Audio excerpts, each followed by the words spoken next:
The threshold of propriety, Clara's journey. In 1912, Clara arrived at Mrs. Gable's boarding house, a fortress of soot-stained windows and enforced virtue. The brass knocker fell like a death knell to her girlhood and the beginning of her life as a working woman. Inside, the air was a thick soup of floor wax and lye, the stagnant smell of reputation and ironclad rules. Rule 1, the landlady barked. The curfew is 10 o'clock sharp. At 10, the bolt is thrown and the world is locked out. Clara's world shrank to the size of a ledger page, where every joy was a debit and every silence a credit. In the shared washrooms, women masked their exhaustion with rice powder, preparing for a daily war against the city. By day, she was a ghost in the stenography pool, her inky fingers the only proof that she was earning her own bread. The office was a mechanical hailstone of clacking keys, where a single typo felt like a soul-crushing failure. At night, she mended her silk waists by flickering gaslight, sewing illusions of wealth with threadbare dreams. Privacy was a myth.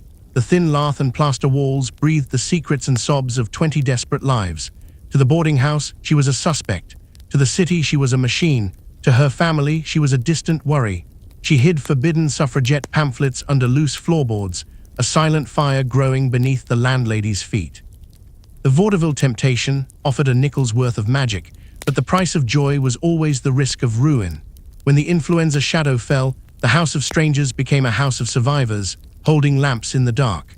Clara watched as the city swallowed girls whole, leaving behind nothing but an empty chair and a dry wash basin. But rebellion isn't a parade. It's the moment you refuse to pull the corset laces and choose to breathe.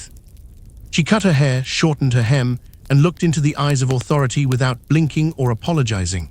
"I am resigning from your world," she declared, sliding the iron bolt back with her own stained hands.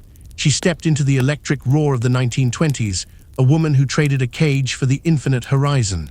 Clara Penton was no longer a character in a story of survival. She was finally the author of her own destiny.